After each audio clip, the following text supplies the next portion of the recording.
I'm delighted to be able to talk to Gerry about her debut novel, That Pinson Girl. I read it and I loved it. It's evocative and heartbreaking and immersive. You just bring alive Mississippi in 1918. And I thought that we might start with you reading from the book to get the audience acquainted with a little bit of the book that I've been enjoying very much. Sure, Culley, thank you. I'd love to do that. I'm going to read just a couple of pages of the opening. You'll be introduced to most of the main characters, actually, in these first couple of pages. The young woman at the heart of the book, that girl, that Pinson girl, is named Leona Pinson. She is 17 years old when the book opens, and she is giving birth to a child. Her aunt is attending her. Her mother is in the house. The person she's closest to is a biracial sharecropper named Luther Biggs. And I might read you just a tiny bit that brings Luther onto the scene when she's about to have this child. You'll hear a little bit about her brother Raymond and a mention of her father. So let me just set the stage a little bit. In the early dark hours of the morning, Leona Pinson's aunt perched like a doll in the straight chair near Leona's bed, her short legs dangling. Sometime yesterday, Aunt Sally Pinson had put the sharpest knife they owned under Leona's bedstead. To cut the pain, Sally had said, an axe blade would do better. That knife wasn't helping Leona much. When she cried out, her aunt slid down and went to the bureau where the basin was. She used a milking stool as a step, wrung out a cloth with her stubby fingers, came back to the bed, hoisted herself up. She tried to bathe Leona's face, but Leona covered her eyes with her hands. She didn't want to see Sally's large head and jutting chin, her bulging eyes, her stunted arms and legs. What if her own baby was born like that as a punishment? Sally climbed down, halting steps, the scrape of the stool, the clatter of the basin, the sloshing water, the creak of the chair, then silence. After a while, Leona opened her eyes. Sally slumped, dozing, her heavy chin resting on her bosom. Herbert Pinson's only sister, she had come after he died nearly 2 years ago, carrying all she owned in one satchel in a paper bag. She had never left. The pain came and Leona's belly rose taut. She twisted the sheet and gritted her teeth against the sound that rose in her throat, against calling out the name she had vowed never to reveal. She drew her knees up and tried to take deep breaths that wouldn't come. After what seemed like a long time, the pain subsided and she could breathe again. Leona had never seen a woman give birth, but she had helped her father birth calves. The first time she was 10, maybe 11. He said she could help, but when he saw the heifer was in trouble, he told her to get on back to the house. She begged him to let her stay. He looked at her as though he were sizing up her mettle. All right then, he said. Leona almost turned sick when he plunged one arm to the elbow inside the heifer. He worked for more than an hour to turn that calf and pull it out into the world. It was the heifer's first, but you wouldn't have known it, except for her panting and the spasms of her belly. She had made no sound. Leona wanted to be as strong as that dumb animal. She wanted to endure, but the pain possessed her. Was there a demon that possessed a woman giving birth? Was there a magic to make it go away? Luther Biggs would know about such things. If only somebody would go for him. But sleep pattered on the tin roof and the wind moaned and shivered the house. Sally slept and Leona's mother must have been sleeping too in her room.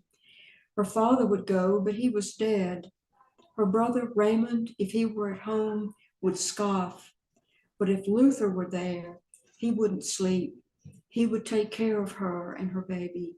In her mind, she called his name. She willed him to come. And then just a little bit about Luther's approach to the house, to the place. The story shifts to Luther's point of view, and Luther comes wide awake, all in a sweat, having dreamed or had a vision of Leona standing at the foot of his bed, beckoning him, begging him to come to her. And so he goes, but in order to go, he has to leave his son, his teenage son, who is what we would today call differently abled. He has to leave Jesse alone. And he knows that. He knows that's not good, but he makes that choice. So here's Luther. When he went out the door, the cold struck him like a blow. In winter, Pinson Road turned to sucking mud, pocked with craters dangerous for any man. And now it was iced over, the sleet still falling. Luther had brought a walking stick, but it didn't do much good. He had been on the road only a few minutes when his lantern went out. He made his way in the dark over the deep, slippery ruts to the side of the road and crouched against the red clay bank, pulling his coat close around him as best he could. Rose Pinson, that's Leona's mother, had given him that coat. It was too small and threadbare. He waited a precious half hour. With the coming of light, the world still seemed pre-dawn dark, shrouded in gray, land and sky the same. Cold to the bone, he moved on. His chest hurt with each intake of sharp air. From time to time, he gripped his stick under one arm and rubbed his hands together and blew on them. His breath came in a freezing cloud. Death skulked in these woods and might step out from behind a tree, might put his finger against Luther's aching chest and say, "It's time." But Luther had faced death before. He wasn't afraid. Nice. That's such rich writing, and having read the entire book, I can really see I didn't go back and read the opening pages, but it's all there. So much of it's right there. The characters and the tension and the conflict. I'd like to think so. Yeah. Yeah, let's hope so. So what inspired you to write this book? Oh, a lot of things.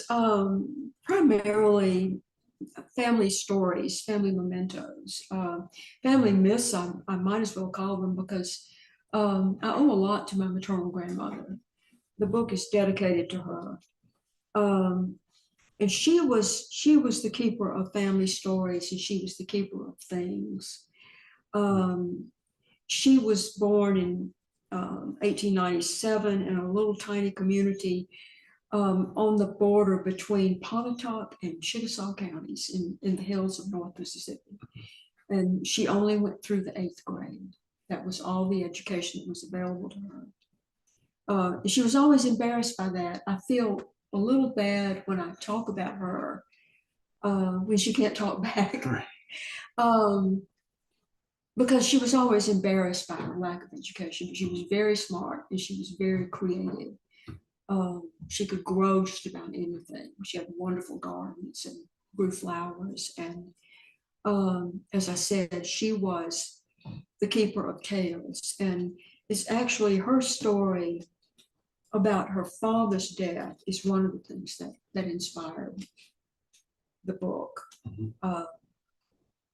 That and just that era around World War I, when things were so rough at home too, especially in a rural community. And in Leona's case, her brother is still around. He would love to go to war, but he's not allowed because he's the male and heir, and he's supposed to be managing the farm, which of course he doesn't do very well.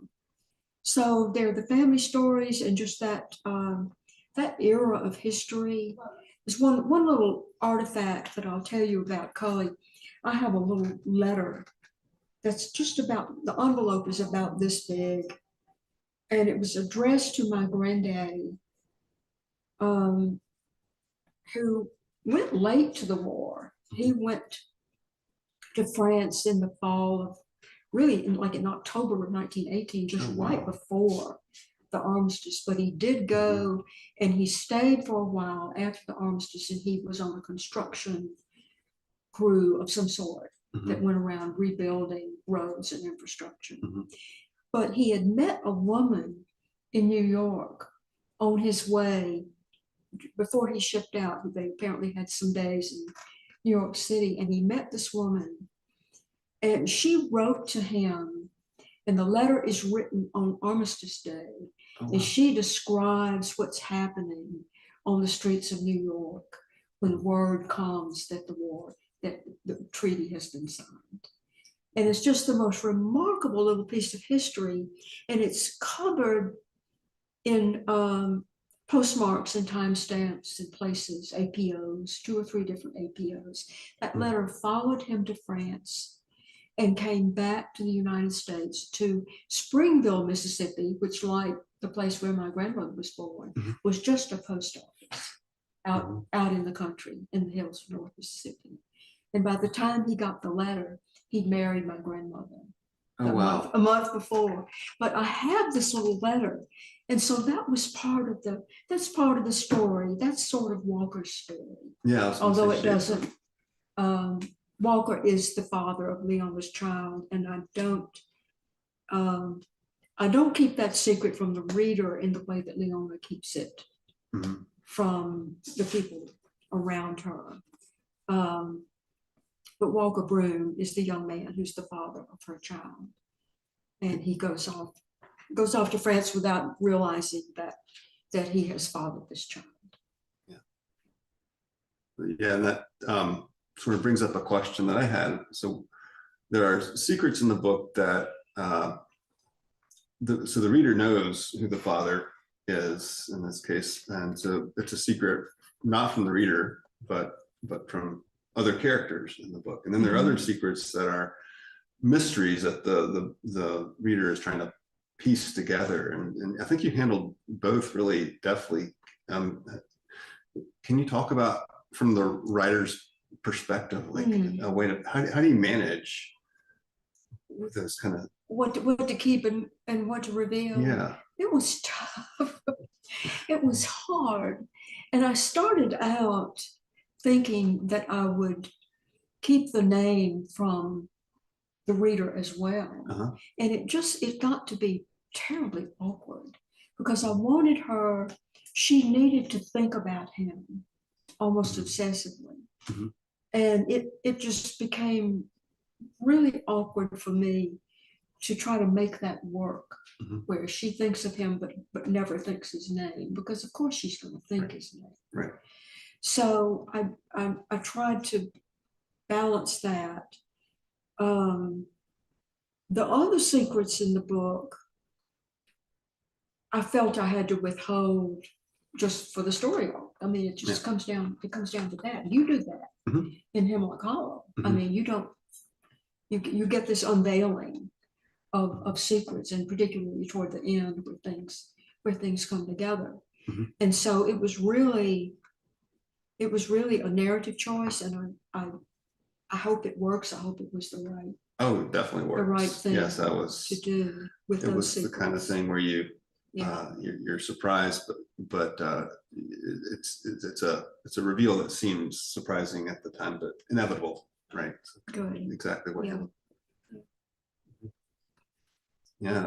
And so, like as you mentioned, the book is set in a time and or a time that's in the past. And, I mean, you know the place really well. What kind of research did you do for this novel? I had to do a good bit of research on the war, even though I knew the stories. Yeah, I wanted to portray Walker on the ship going over. I needed to know what that was like.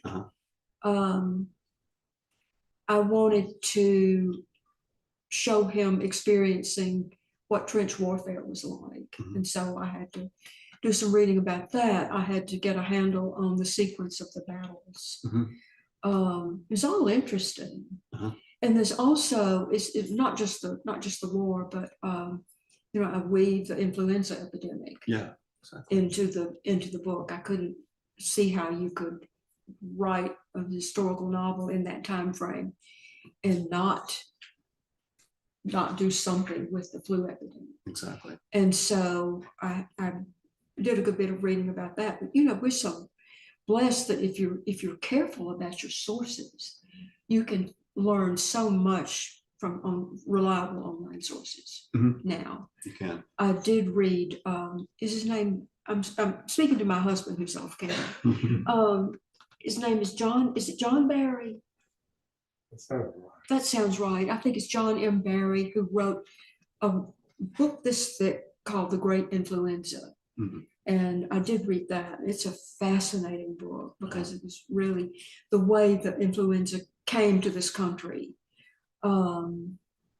was kind of strange, and the way it spread, and the way it spread among the soldiers, and then it spread among the populace. And that was one of my grandmother's stories too. She always told the story that she nursed her sister-in-law's family who lived across the street from her through the flu and never got sick herself, which is remarkable.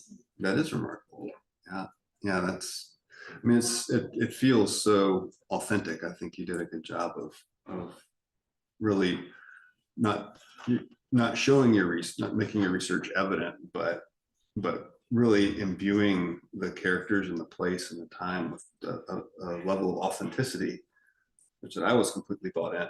I think authenticity is a good word, and you do that really well too in Hemlock Hollow, because you want the details to be there to support the story, that they should support the story and not call attention to themselves. Exactly.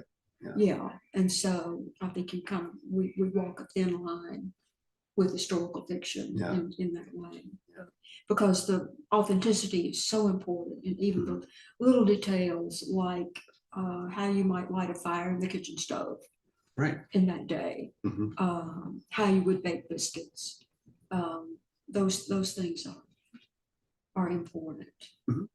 Important, but they're in a supporting role, exactly, in my mind.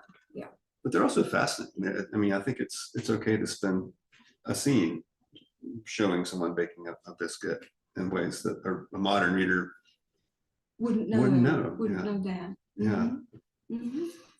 It's scene setting, and my tendency is to get lost in the research. I can spend too much time. You're a great lover of history. I can tell that from reading your book. It's true, I am. Yeah. Which is why I like your book so much as well. And I was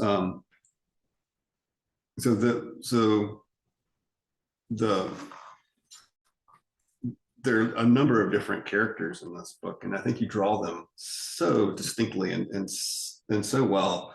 I don't think there's a false note hit among the characters. Did you have any favorites? Oh goodness, I love Luther. Luther was actually the first character who came to me, and I don't mean to go all woo-woo. No, but I just had this image of this. At that time, it was an elderly black man.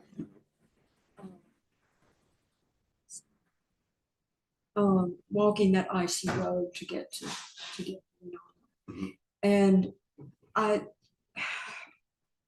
had to fight off. I had to change Luther. He probably changed more over the course of revising the book than any other character, because he started out, and I realized that somehow I had to avoid the Uncle Tom stereotype, that there had to be more to Luther than the old black servant. And so I sort of went in a different direction with him. He was challenging. I had fun writing Raymond, the dastardly brother. Right. I sort of had fun with him, mean as he is. So I suppose, and I enjoyed writing Sally. Yeah. I didn't say at the beginning that Sally is a little person.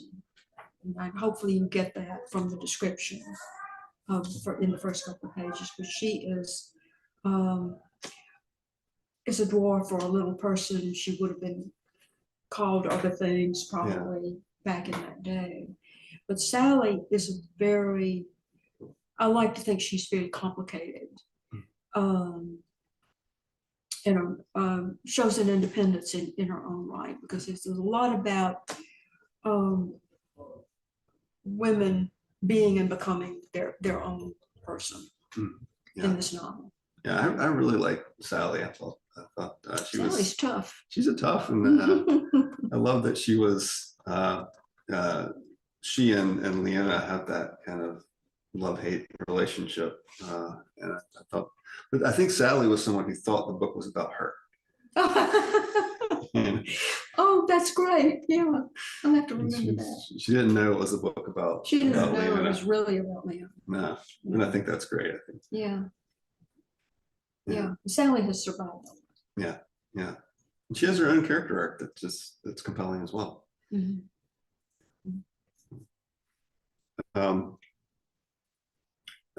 And you mentioned Luther and his iterations when you're writing him. So it is a novel set in Mississippi in 1918. So you can't avoid race as part of as a topic and as an issue that will come up. And you mentioned a little bit how you were cognizant of that as you were writing Luther. How did that? Were there other kind of approaches that you took in writing about race in Mississippian then? I fretted about it. Mm-hmm. I worried about it because there was only so much I could do from Leona's point of view. Right. And when I decided to write it from multiple points of view and to bring Luther in, I worried about that. Because in recent years, there's been a lot of concern about writers appropriating experience that's not of their own, particularly when it comes to race or ethnicity or religion. Mm-hmm. But how could I not leave Luther's voice out? How could I leave Luther's voice out? Right. I couldn't see my way around that. But it was hard. I justified it, I think, just by remembering that imagination is such a powerful tool, and that maybe it's not a bad thing for us to stretch and write a character who's not like us. Mm-hmm. So yeah, it was tough. Yeah. From my perspective, I think you handled it well. I mean, Luther, I thought of him as a fully formed character and saw him as a person who had, he had a complicated relationship with Leona. And I think you handled kind of the Leona's own blind spots to him really, really well. They have that. Yeah, and Leona is clearly racist. Yeah. I mean, it's all she knows. Right. It's the way she's been brought up. Right. She has, what I hope she has is a kind of inherent sense of injustice that she sees around her, and she reacts to that. But in terms of, she thinks at one point, she thinks about how she loves Luther, and then she stops herself because she says, oh no, I can't love Luther because he's a Black man. Right. And she feels shamed by that. Mm-hmm. On some level, she's aware that something is not right about that picture. Yeah. Yeah. But like you said, this is 1917, 18. And it's rural North Mississippi at that. So it had to be in the book. Yeah. It had to be in the book. Can I tell the lynching monument story? Yeah, please do. Okay. There's a wonderful civil rights museum in Jackson, Mississippi, where we live. It's really, really well done. One of the most striking things in that museum is when you walk in one of the first rooms, there are these tall black marble tablets, maybe 6, 7 feet tall, maybe taller. I don't know. And they're inscribed with the names of lynching victims and the places where they were lynched and the dates and the crimes that were committed. And it's just a stunning piece of work. And what's even more stunning is you see the first tablet, and then you take a step or two, and you see there's a second one behind it, and another step or two, and you see there's a third one behind it. I don't know how many there are in total, 4 or 5. And they're inscribed back and front with the names of lynching victims. And that just made such an impression on me. And I think that may have fed part of the storyline in the book. Yeah, that's a moving monument. It sounds like. I haven't seen it myself. I would like to. Well, and it just illustrates a truth that it's easy to turn your back on it because it was such a long time ago. Yeah. I mean, yeah. But the repercussions are still being felt, unfortunately. Oh, yeah. And I was, struck by kind of the other side of that with the brother, with Raymond and his night writing. That was it's interesting to see this character who's, I mean, they're a landed family, right? And so he's kind of goes down that route. He is, yeah, he's your, I guess, is your stereotypical racist. Yeah. Of that era. Yeah. And there were bands of young men who got together like that and tried to mimic the old Ku Klux Klan and rode around the countryside terrorizing people, destroying crops and burning crosses. Yeah. But Raymond is a complicated case. Yeah.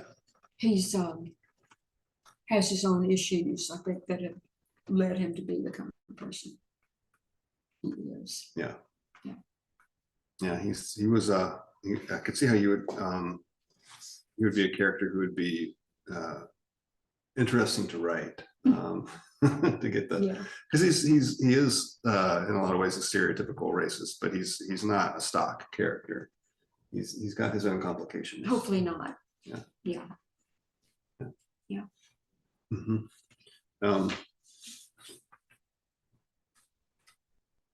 And you also, I think a lot of writers have a hard time. They get really invested in their storytelling and they forget about the real world a lot of times. And so the real world requires money to make things happen. And in this novel, you don't forget that. And Leona is stressed for cash. She's fallen on hard times, and you make that very clear. And I was really impressed with a particular scene with a photographer who comes to town and is charging to take pictures of families, and sort of how that leads to tension for her in terms of their own financial resources and how to spend that. I thought that was just well written. Yeah, well, they are poor, and that's one of the things that so limits her world is the poverty that she's born into.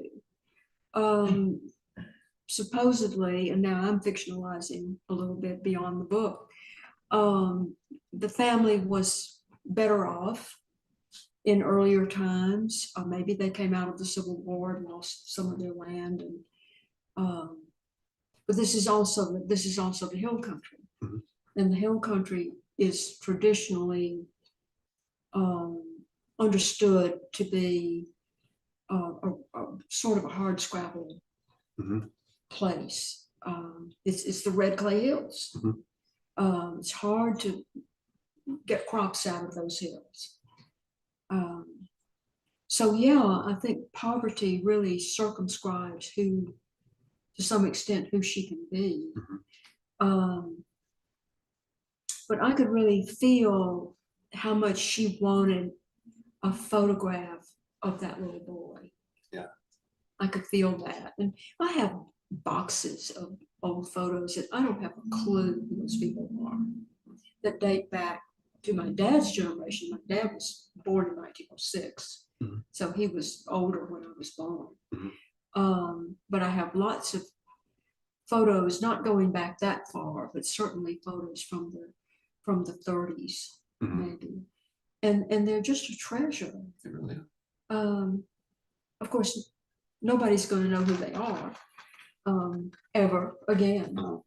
But it is something to treasure, and it represents, I think it's interesting that she uses the little bit of money that she's earning by sewing baby clothes.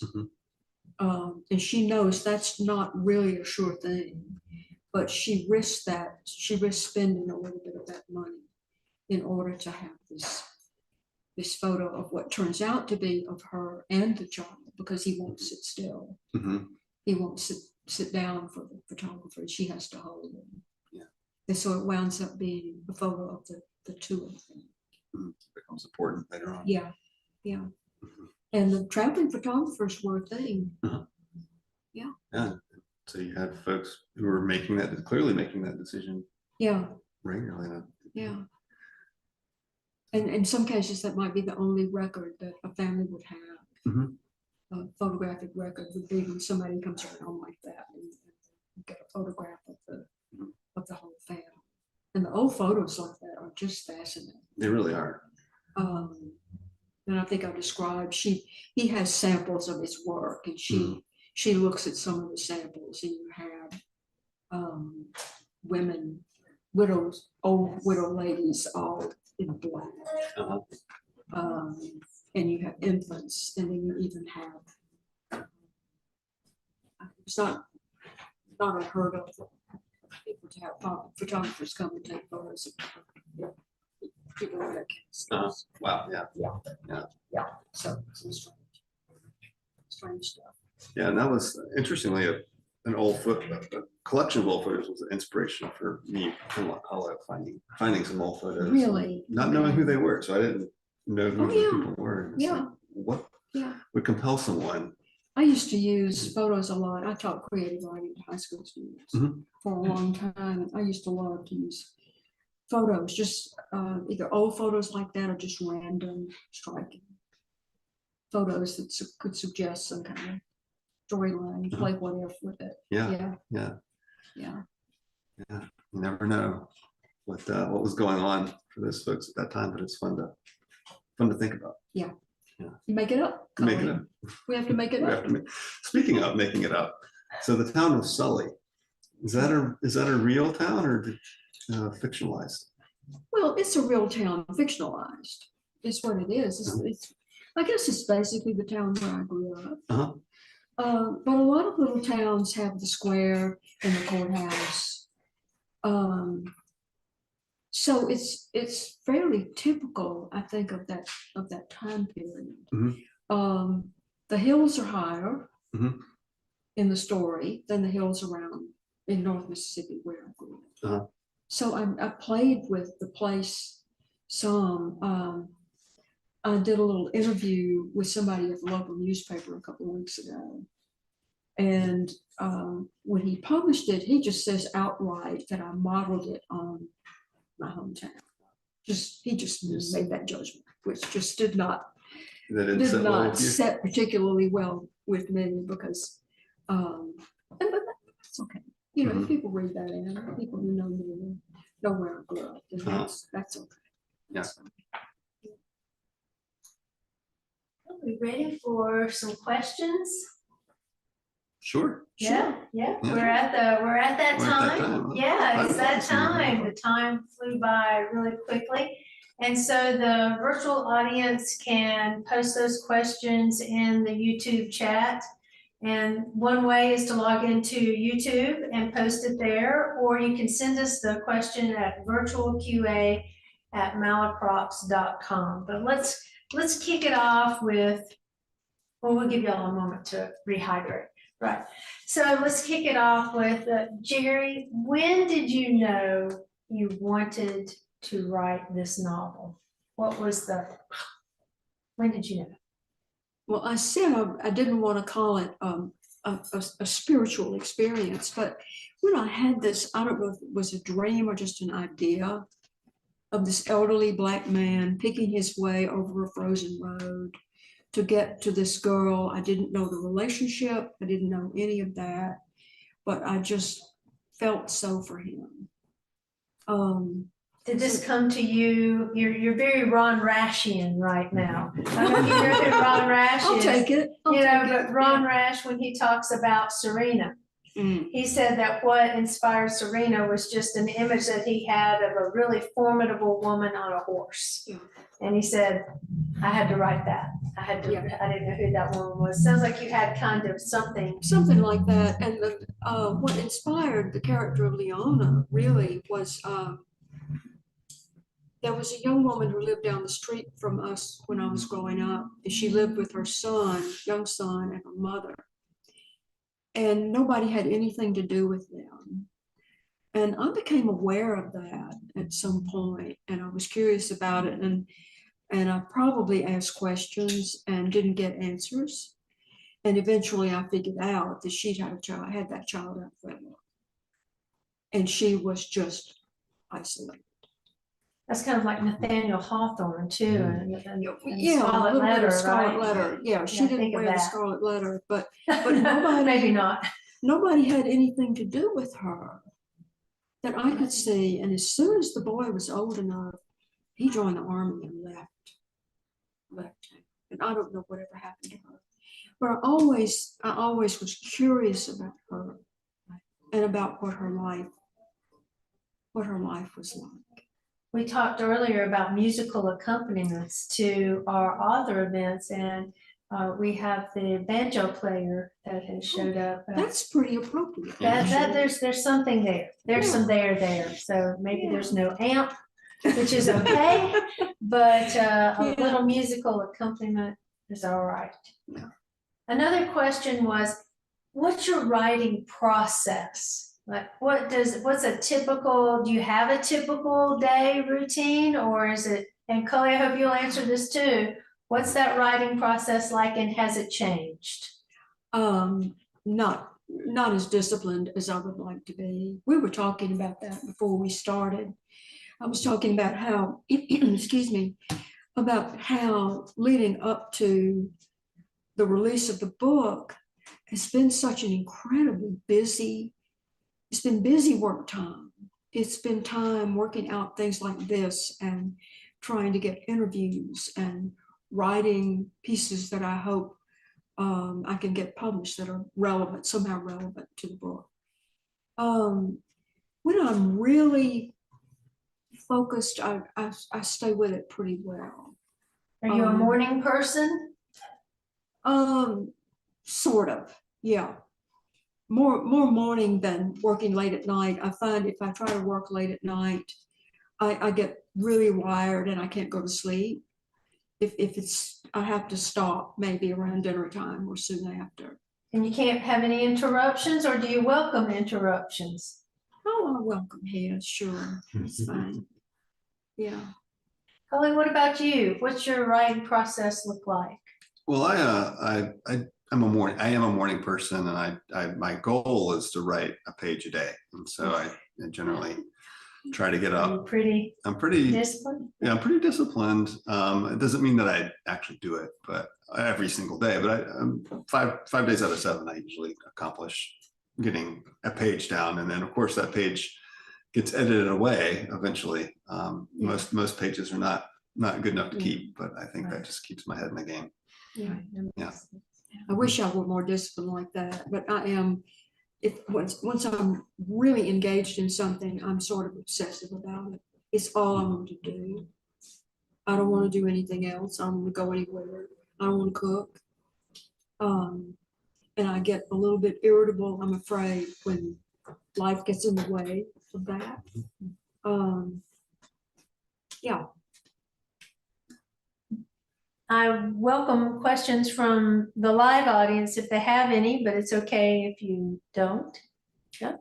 Okay, sorry. So next question would be about what's the best editorial feedback you received that may have stuck with you and you said, that one, and Culley, I hope you'll weigh in on that too. Best editorial feedback, even from a first reader, maybe your beta reader or whoever. Okay, interesting. Something does occur to me about that. Years and years ago, I took the opening of this book to a writers' conference in New Orleans. And I had a session with a couple of agents, and I signed on for one with an editor at, I can't remember what press she was with, but with a good press. And she had read the opening pages, and the advice she gave me that really stuck and I tried to work with as I finished the book was about dialogue. She said, if you're writing dialect, don't be heavy-handed with it. She said, back off. I was doing some phonetic spelling of words. If you read, I'm sure you probably have, Where the Crawdads Sing. And to me, that is heavy-handed dialect. It works maybe for that story. But that was really good advice for me. She said, hint at it, maybe an occasional change spelling, play with the grammar a little bit, but keep it subtle. And I've always remembered that. And I think it works in not just maybe in historical fiction. It would work in a more contemporary story as well. Culley, what about you? What was that editorial advice that affected you and stuck with you? Well, I've had the privilege of getting a lot of editorial feedback and advice. I think the one that has always stuck for me is, so I got to study with Doris Betts at UNC. You hurt me. You hurt me, Culley. That's a deep wound. Deep wound. And she had a lot of good feedback, but one thing that she would always say is don't turn off the scene. So when you're writing a scene, it's often I think, especially on the first drafts, you're just writing the dialogue, and you're in your mind's eye as a writer, you're seeing what's happening, but it's not getting onto the page. And so I think that it's always good to keep in mind that someone is reading this that you're writing, and you want to show them what you're seeing. And so not turning off the scene is that you're keeping the camera or the reader's eye in that room with those two characters, and you're showing the reader what's accompanying the dialogue, the actions, the reactions, and the dog walking through. So it really enriches the scene and helps the reader to see what you're seeing as the author. Yeah. Don't turn off the scene. Pithy too. Yeah. I like it. Let me check, just double check here to make sure I'm getting all the questions that anybody is emailing me. Okay, so next one is more about inspirations. What book, can you think of a book or even maybe a movie or a moment or anything that has been, and you're already shaking your head no. No inspirations? No, okay. I was like, there's no inspirations. Jerry has none. Inspiration, a book that you might even recommend to our audience that you say, if you've overlooked, or everybody needs to read this book and it shaped you too. Oh, I could go on all night about that. Probably the obvious answer to that is William Faulkner. Because I grew up in that, under the shadow of Faulkner. And when I was a little girl, you know, heard the chatter of that, they called him Count No Count. People didn't like him because they thought he turned liberal. So there's that, and that was my neighborhood. That's my neck of the woods. That's his postage stamp of native soil is my postage stamp of native soil. So there's that. I love Flannery O'Connor. If there's a sort of bizarre element to this book, I maybe owe that to Flannery O'Connor. I love her stories. And I will mention an author that is probably another Mississippi author who's not terribly well known, whose work I just value so much, and that's, her pen name is Ellen Douglas. She wrote The Help long before The Help. She has a stunning book called Can't Quit You, Baby, that was written, I don't know, what, 30 years ago, probably. That, in my mind, is a much better book than The Help. She was already, it's a terrific book about the dynamics of race and class, particularly among women.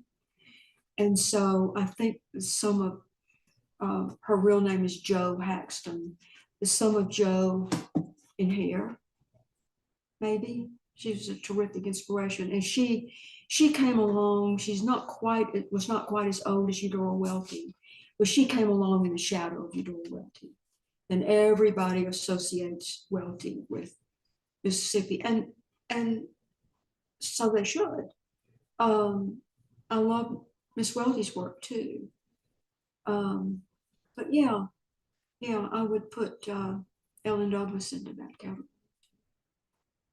Culley, is it a fair question for you too, to talk about an influence maybe, or a book that you wish people really would get to know, maybe again, or for the first time? Yeah, there's so many. I mean, right now I'm reading Time of Drums by John Ely, who's also a native Ashevillean who wrote in the 50s and 60s and wrote about Western North Carolina. And his work is timeless. And then Fred Chappell, of course, another recently passed author from Western North Carolina.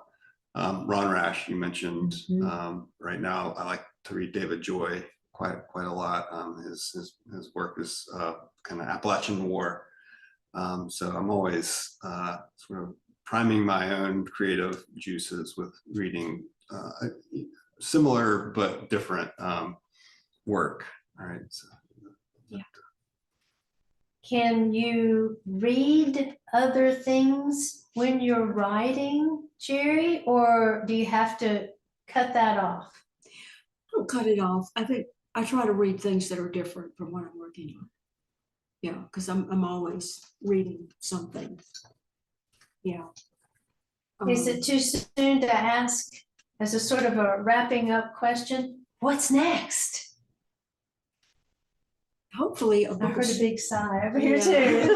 Anticipatory, excited sigh. Yeah. Well, I have 2 other novels that need the same kind of attention that I wound up giving this. Either that or they need to just be, trashed, probably.